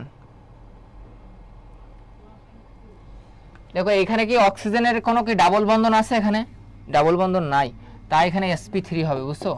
ডাবল বন্ধন থাকলে sp2 হইতো, ডাবল বন্ধন হইতো sp2 হইতো। তাহলে এখানে sp3 হবে। কিন্তু এখানে অক্সিজেনকে চাচ্ছে, কিন্তু পুরো সংকরণকে কিন্তু এখানে চাচ্ছে না, পুরো মৌলকে কিন্তু এখানে চাচ্ছে না। বুঝতে পেরেছো?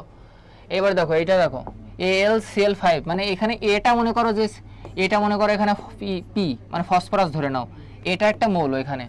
মানে এর পারমাণবিক সংখ্যা দেখো p মানে 15, মানে ফসফরাসকে বোঝাচ্ছে এখানে। হ্যাঁ, এখন জ্যামিতিক আকৃতি কি হবে? PCl5। এখন এখানে 5 আছে না, তাহলে এখানে দি 2 + 3 যোগ করলে কত হয়? 5 হয় না? তাই দেখো এখানে দি এবং তি এই দুইটাকে যোগ করে দেখো 5 হচ্ছে, ঠিক কিনা? তার মানে এই 5 তুমি এখানে তাকাবা।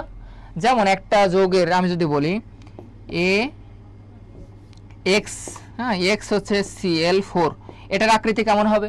এটা হচ্ছে সমতলীয় বর্গাকার। কিভাবে মনে রাখলাম? এই যে 4 আছে না, তাহলে এটা 4 কোণা হবে, তাহলে এটা সমতলীয় বর্গক্ষেত্র। তাহলে সমতলীয় বর্গাকার। এখানে 4 আছে তাই বর্গক্ষেত্র বলবো। 5 আছে, 5 বানাইতে গেলে আমার কি করা লাগে? এখানে চতুর্থ মানে 4 আছে, তাহলে 5 এর সাথে কি 4 মিলে না? বাদ, এটা বাদ। 4 5 এর সাথে কি 8 মিলে না? বাদ। বর্গাকৃতির কি মিলে না? এটা 4 এর ক্ষেত্রে হইতো, তাহলে এটা বাদ। তাহলে এইটা কেন आंसर নিলাম? এখানে 3 আছে, এখানে 2 আছে, দেখো ত্রিকোণীয় দ্বিপিরামিড, বুঝতে পেরেছো? তাহলে আবার দেখো NH4 এর ক্ষেত্রে দেখো, NH3 এর ক্ষেত্রে দেখবা ত্রিকোণ আকৃতির আকৃতি, এটা ত্রিকোণীয় শব্দটি আছে, দেখবা এখানে 3 আছে, ত্রিকোণীয়। বাট এখানে দেখো 5 আছে, তো আমার এই 3 আর এই 2 যোগ করলে হয় 5, তাহলে এইটা এখানে অ্যান্সার। হ্যাঁ, শর্টকাট 25 হ্যাঁ। বলো তো অ্যামোনিয়া অণুতে, এটা বলো তো অ্যামোনিয়া অণুতে কোন ধরনের সংকরণ হবে? এখানে sp3 হবে, কারণ এখানে সব সিঙ্গেল মানে সিগমা বন্ধন, বুঝছো? এখানে কিন্তু সব সিগমা বন্ধন, সিগমা বন্ধন থাকলে sp3 হয়। হ্যাঁ, মানে ডাবল বন্ধন থাকলে sp3, আর ট্রিপল বন্ধন থাকলে শুধু sp। SO3 এর ক্ষেত্রে কি হবে? SO3 এর ক্ষেত্রে এখানে sp3 হবে। নিচের কোন যৌগের আকৃতি ত্রিভুজ আকৃতির? 3 কোণ হবে, দেখো তো এটা কিন্তু সরলরৈখিক হবে, এটা কিন্তু সরলরৈখিক হবে, কারণ এখানে 2 যুক্ত আছে, তার মানে sp গুলো কি হয়? সরলরৈখিক হয়। এইখানে 3 আছে, তাহলে এটার ক্ষেত্রে কি হবে? sp2, ঠিক কি না? আর এখানে দেখো, তাহলে এটা কিন্তু সরলরৈখিক, কারণ sp মানে কি 180 ডিগ্রি হয় না? তাহলে এখানে চাচ্ছে কিন্তু তোমার সেটা সরলরৈখিক। নিচের কোণটি ত্রিভুজ আকৃতি, সরি ত্রিভুজ আকৃতি চাচ্ছে, মানে এরকম 3 কোণা। তো ত্রিভুজের ক্ষেত্রে দেখো BF3টাই প্রযোজ্য, কারণ sp2 না এখানে, তাহলে এখানে কিন্তু 3, এখানে কিন্তু ম্যাজিক সংখ্যাটা 3। এখন 360কে তুমি 3 দিয়ে ভাগ করে দেখো, 120 ডিগ্রি অ্যাঙ্গেল চলে আসবে। তাহলে এই BF3তে অ্যাঙ্গেল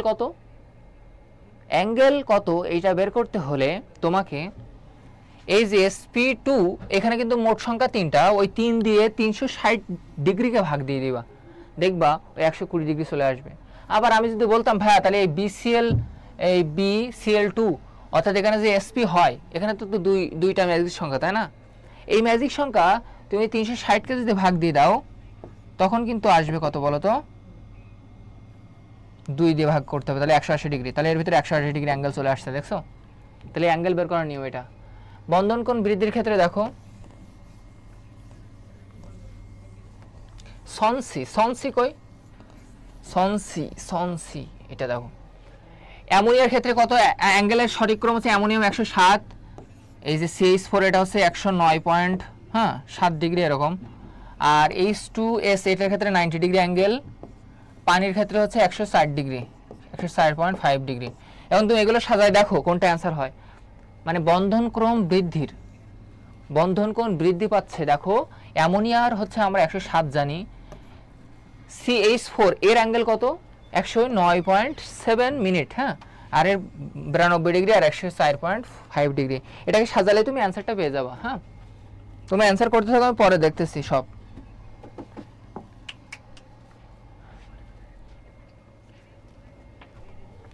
আমাদের লাস্ট এই যে তোমার 40 দিনের মতো সময় আছে মেডিকেল ভর্তি পরীক্ষা, এই সময় তোমার প্রচুর পরিমাণে MCQ সলভ করতে হবে। সেই ক্ষেত্রে জয়কলির পক্ষ থেকে একটা সুন্দর আকর্ষণীয় একটা বই বের করা হয়েছে, মেডি প্রশ্ন ব্যাংক। এইখানে মনে করো এমন কোনো বিগত বছরের প্রশ্ন নাই যেটা ইনক্লুড করার নাই। এটা মনে করো তোমার ভার্সিটির ডেন্টাল, মেডিকেল, প্রিভিয়াস বিভিন্ন ধরনের পরীক্ষার প্রশ্ন। এখানে তুমি এর ভিতরে তুমি যদি দেখো প্রত্যেকটা প্রশ্নর কি আছে, ব্যাখ্যা সহকারে অ্যান্সার আছে, এবং ব্যাখ্যাগুলো অনেক অথেন্টিক, বুঝছো? এখানে মোরের লবণের সংকেত থেকে শুরু করে দেখো প্রত্যেকটা MCQর ব্যাখ্যা আছে এখানে। মেডিকেল কলেজ ভিত্তিক, তোমরা এই বইটা বাজার থেকে সংগ্রহ করে নিতে পারো। এবং মেডি সিরিজের যে রসায়ন, আমাদের বায়োলজি, কেমিস্ট্রি, এগুলা তোমরা নিকটস্থ লাইব্রেরি থেকে সংগ্রহ করে নিবা। এই দেখো এখানে কত আছে? 6 আছে, তাহলে আমার 6 বানাইতে গেলে আমার কি করা লাগবে? দেখো তুমি এখানে দেখলে কিন্তু তোমরা বুঝতে পারতেছো এখানে লাস্টে কত আছে? 6, এবং সেটা কিন্তু একজোজে হইতে হবে। এবং এই CN মানে সায়ানাইডের কিন্তু -1, তাহলে এটা কিন্তু একজোজি। একজোজের কত ম্যাজিক সংখ্যা যুক্ত আছে এটা তোমার ভাবা লাগবে, বুঝতে পেরেছো? কত ম্যাজিক সংখ্যা আছে? 6, বুঝতে পেরেছো? 6, এই 6টা দেখো 6 বানাইতে গেলে sp3d2, এটা কিন্তু আমাদের বানানো শেষ। তাহলে এটা কোথায় অ্যান্সার আছে? সেটা অ্যান্সার sp3d2, দেখো এইটাই কিন্তু সি নাম্বারে আছে। আমার কত বানাইতে হবে? 6 বানাইতে হবে, ঠিক কিনা? 6 বানাইতে হবে আমার। মডেল টেস্ট কিনেছি ভাই হাসান হাবিব, থ্যাংক ইউ। পড়াশোনা শুরু করে দাও, রেগুলার MCQ পড়ো 4-5টার মতো করে, 4-5টার মতো করে MCQ সলভ করতে থাকো, বিশেষ করে অনুসরণীর প্রশ্ন, বুঝতে পেরেছো? প্রচুর অনুসরণী পড়তে হবে, প্রচুর অনুসরণী পড়তে হবে। এর সংকরণ কেমন হবে বলো তো? এই জেননের সংকরণ, এটার ক্ষেত্রে আমরা ভাবি 8 + 2 ডিভাইডেড হাফ, এটার ক্ষেত্রে হিসাব করে দেখো কত হয়, 5 হয় না, তাহলে 5 বানাইতে আমার কি করতে হবে, sp3d, এটা কিন্তু অ্যান্সার হবে। এটা কোথায় আছে, sp3d, এটা অ্যান্সার দেখো 5 হবে, এটা কিন্তু 8 আর 2 10। নিচের কোন বন্ধন কোণটি সবচেয়ে বড়, এ দেখো এটা হচ্ছে কত, পানির কত 104, এর কত 107, আর এর কত 120, এর কত 109, তাহলে এটা কিন্তু 120 হবে, এটা অ্যান্সার। হ্যাঁ, BCl3। হিরো কোন ধরনের সংকরণ হয়, আমি বলছিলাম sp3 হয় হিরোকে, আর গ্রাফাইট হয় sp2, এটা বলেছি। CH3CN, এটার ক্ষেত্রে দেখো তো, আমাদের ক্লাস আর মাত্র 2-3 মিনিট হবে। হ্যাঁ, 7:30 না ক্লাস, যে CH3CN, হ্যাঁ দেখো, আচ্ছা 5 মিনিট নাও। হ্যাঁ, এইটা কিন্তু অনেক গুরুত্বপূর্ণ একটা এমসিকিউ, মেডিকেল ভর্তি পরীক্ষা আসার মতো, কবি স্যার থেকে এটা নেওয়া হয়েছে। হ্যাঁ, এটা কি পারবা, দেখো তো, এটা পারবা, এটা কিন্তু অনেক গুরুত্বপূর্ণ একটা এমসিকিউ। আমি যদি এটাকে CH, এখানে দেখো হাইড্রোজেন হাইড্রোজেন হাইড্রোজেন, আমি এই হাইড্রোজেনটা যদি আমি এই সাইডে লিখি, এবং সাথে দেখো এখানে একটা সিগমা বন্ধন দিয়ে ট্রিপল বন্ড N, এটার কিন্তু তুমি কি এইভাবে ভাঙাই লিখতে পারো, ঠিক কিনা?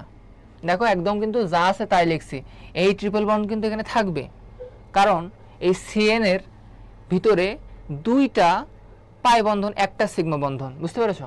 তাহলে এখানে কি ক্ষেত্রে দেখো এইখানে কোনো ডাবল বন্ধন আছে না, তাহলে এই 2 কার্বনের সংকরণ কেমন সেটাই এই প্রশ্ন চাচ্ছে। তাহলে আমার এই একটা কার্বন আছে, একটা কার্বন আছে নিশ্চয়ই, তাহলে এখানে জোড় জোড় অবস্থায় আমার হিসাব করা লাগবে। তাহলে এখানে কোনো সিঙ্গেল বন্ধন, সব সিঙ্গেল বন্ধন, এখানে কোনো ডাবল বন্ধন নেই, তাই এটা sp3। বাট এইখানে কিন্তু 2টা পাই বন্ধন আছে, 2টা, তাহলে এটা হবে sp। একটা পাই বন্ধন থাকলে সেটা হয় sp2, তাহলে এটার অ্যান্সার হবে এই যে sp3 sp d হবে এখানে অ্যান্সার। আশা করি বুঝতে পেরেছো। একটা বরফ গঠনে একটি অক্সিজেন পরমাণুতে কয়টি হাইড্রোজেন বন্ধন বিদ্যমান? একটা বরফের সংকেত কি H2O, এটা তো বরফের সংকেত, ঠিক কিনা? এখন এই পানিকে যদি আমরা এইভাবে লিখতে পারি না, বলো তো, এখানে 2টা নেগেটিভ, হ্যাঁ, আর এখানে একটা হাইড্রোজেন, এটা কিন্তু positive, del positive del positive, এটা এইভাবে লিখতে পারি কিনা বলো তো? এখানে ডেল পজিটিভ, এখানে ডেল পজিটিভ, এখানে কিন্তু ডেল 2টা নেগেটিভ। এখন এর সাথে আরেকটা হাইড্রোজেন যুক্ত হয়, মানে কি বন্ধন দিয়ে, হাইড্রোজেন বন্ধন দিয়ে। তাহলে একটা অক্সিজেন পরমাণুতে, একটা বরফ গঠনের একটা হাইড্রোজেন পরমাণু অণুতে দেখো একটা অক্সিজেন 1 2 3 4, 4টা সে হাইড্রোজেনের সাথে যুক্ত হওয়ার ক্ষমতা রাখে, কারণ কি এগুলো কিন্তু পজিটিভ, এগুলো কিন্তু পজিটিভ। তো এখানে যেহেতু 2টা ডেল নেগেটিভ আছে, তাই এই পজিটিভকে সে আকর্ষণ করার ক্ষমতা রাখে, আর এটা তো আদর্শভাবে তো 2টা অলরেডি সে রাখছিলই, তাহলে টোটাল মিলে কিন্তু 4টা হাইড্রোজেন বন্ধন যুক্ত হইতে পারে। কোন যৌগটি অধিক সমযোজী? অধিক সমযোজীর ক্ষেত্রে আমরা কিন্তু ফাজানের রুলস ফলো করি, ঠিক কিনা? ফাজানের রুলসের ভিতরে দেখো এই যে অ্যানামামা, হ্যাঁ, অ্যানা মানে অ্যানামামা কি হবে, বড় হইতে হবে, আর ক্যাটামামা কি হইতে হবে, ক্যাটামামা মানে ক্যাটায়ন কি হবে, ছোট হবে। এটা হচ্ছে ফাজানের রুলস। যে ফাজানের রুলস কেন হয়? সমযোজী ধর্ম ব্যাখ্যা করার জন্য, সমযোজী ধর্ম ব্যাখ্যা করার জন্য, সমযোজী ধর্ম। দেখো অ্যানামামা এখানে বড়, এখানে দেখো সবগুলোতে ক্লোরিন সেম, মানে ক্লোরিন অ্যানায়ন, ক্লোরিন কি অ্যানায়ন, আমার চাচ্ছে কি প্রশ্নে অধিক সমযোজী, তার মানে ফাজানের নীতি অনুসারে কি হবে, ক্যাটায়ন ছোট হবে, তাহলে এইগুলোই তো তার ক্যাটায়ন, তাই না? এখন ক্যাটায়নের ভিতরে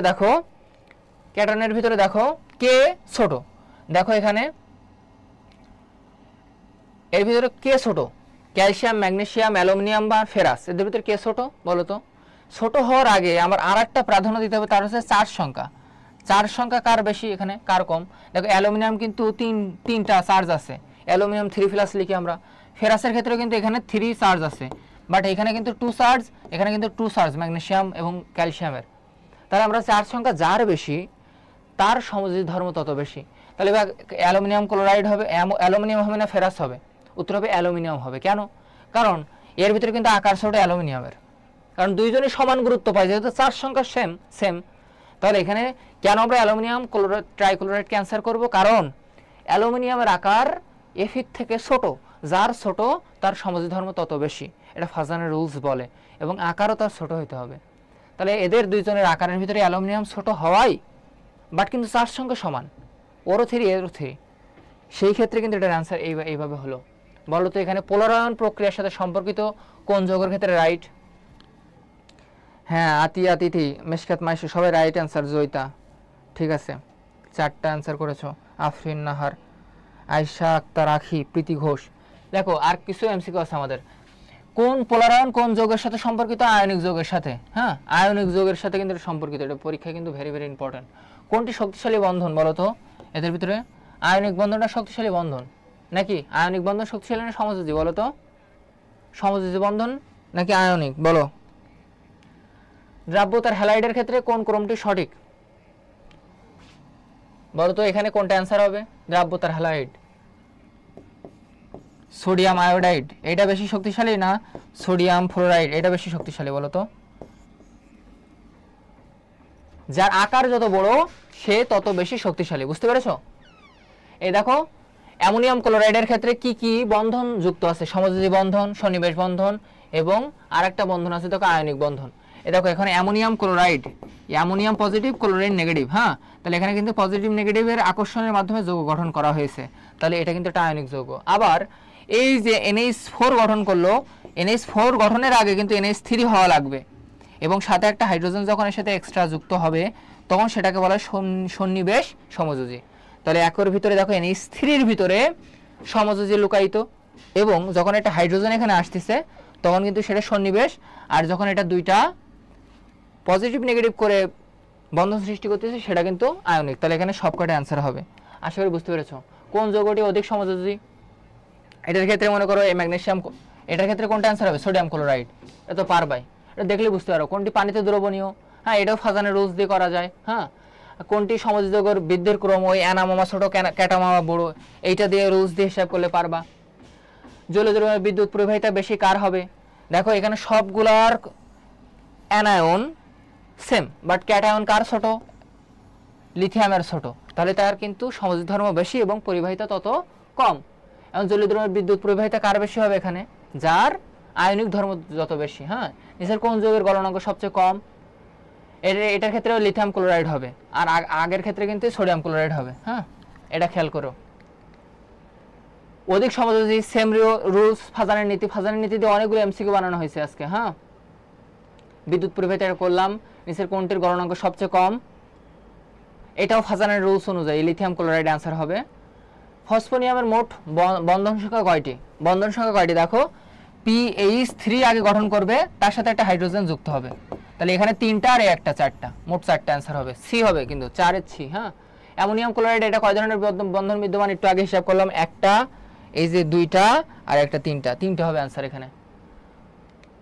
নিচের কোনটি পোলারায়ন কম ঘটে? ফাজানের রুলস অনুযায়ী করবা। অধিক সমযোজী বৈশিষ্ট্য প্রদর্শন করে, সেম কাহিনী, ফাজানের রুলস অনুযায়ী করবা। ক্ষারকত্বের ক্রম কোনটি? হ্যাঁ, ক্ষারকত্ব ক্রম কোনটি দেখো, এই পটাশিয়াম হাইড্রোক্সাইড কিন্তু সব থেকে বেশি ক্ষার। হ্যাঁ, পটাশিয়াম হাইড্রোক্সাইড না, এই বি হবে অ্যান্সার, বি হবে অ্যান্সার এখানে। হ্যাঁ, তারপর দেখো আয়নের চার্জ ঘনত্ব কয়টির উপরে নির্ভর করে? চার্জ ঘনত্ব equal to sigma equal to q ভাগ এ। দেখো এখানে চার্জের উপর ডিপেন্ড করতেছে এবং ক্ষেত্রফলের উপর ডিপেন্ড করতেছে, চার্জের উপর এবং ক্ষেত্রফলের উপর। তোমরা সবাই কমেন্ট করো, আমি লাস্টে দেখবা না তোমাদের অ্যান্সারগুলো। চার্জের উপর এবং ক্ষেত্রফলের উপরে। হ্যাঁ, তাহলে দুইটা বিষয়ের উপরে ডিপেন্ড করতেছে। চার্জ ঘনত্ব কয়টার উপরে বিষয় ডিপেন্ড করে? 2টা। হ্যাঁ, এইটা থেকে এটা বিয়োগ করবা। হ্যাঁ, করে দেখবা যে 0.7 না কত আসবে না, এটা 50% অ্যান্সার হবে। 50% অ্যান্সার হবে, মানে আয়নিক ধর্ম তত, মানে সমযোজী ধর্মের শতকরা পরিমাণ বের করার নিয়ম হচ্ছে এই 2টা পয়েন্ট বিয়োগ করে দেখবা যে কত আসে। আসলে সেই অনুযায়ী দেখবে একটা বই ছক আছে, ওই ছকটা মুখস্থ করে ফেলবা। পাইরো অ্যাসিডের ক্ষেত্রে কোনটা সূত্র? এই যে পাইরো অ্যাসিড হচ্ছে তোমার, এটা হচ্ছে পাইরো অ্যাসিড। হ্যাঁ, সবুজ ভিট্রিয়ল কোনটি দেখো? ফেরাস সালফেট 7 অনুপানি, ফেরাস সালফেট 7 অনুপানি। আর এটা হচ্ছে ব্লু ভিট্রিয়ল, এটা হচ্ছে ব্লু ভিট্রিয়ল, এটা সাদা ভিট্রিয়ল। এই যে এখানে দেওয়া আছে দেখো, এটা স্ক্রিনশট মেরে নিও। অক্সাইডের ক্ষেত্রে কোনটি সত্য? এই যে অক্সাইডের ক্ষেত্রে এটা বি নাম্বার অ্যান্সার হবে। যশোর বোর্ডে পড়ছিল। গ্লোবাল লবণের সংকেত কি? গ্লোবাল লবণ হচ্ছে সোডিয়াম সালফেট 10 অনুপানি, সোডিয়াম সালফেট 10 অনুপানি। ভেরি ভেরি ইম্পর্টেন্ট কিন্তু এখানে জারণ সংখ্যা হিসাব করে দেখবা, +6 হবে না। হ্যাঁ, এনে সন্নিবেশ সংখ্যা কয়টা বলো তো? এখানে এই যে ব্র্যাকেটের ভিতরে কয়টা মৌল যুক্ত আছে? এই 4 আর এই 2, যোগ করলে হয় 6, এই যে 6 অ্যান্সার। অনেকগুলো এমসিকিউজ আজকে, 60টা। কপারের সন্নিবেশ সংখ্যা কয়টা? দেখো এখানে কপারের ব্র্যাকেটের ভিতরে কিন্তু এখানে এই 4টা যুক্ত আছে, তাহলে 4 হবে অ্যান্সারে, 4টা সন্নিবেশ। আমাদের ক্লাস শেষ পর্যায়ে। কোনটি নিরপেক্ষ লিগ্যান্ড? দেখো সবার মাথায় কিন্তু একটা পজিটিভ নেগেটিভ সাইন আছে, কিন্তু এর মাথায় নাই, তাহলে এটা হবে নিরপেক্ষ। এটা হবে কি? নিরপেক্ষ। Thank you. আমাদের এমসিকিউ শেষ। সবাই এই যে নতুন বই বের হয়েছে, এটা লাইব্রেরি থেকে সংগ্রহ করে নিও, প্রশ্ন ব্যাংক, মেডি প্রশ্ন ব্যাংক।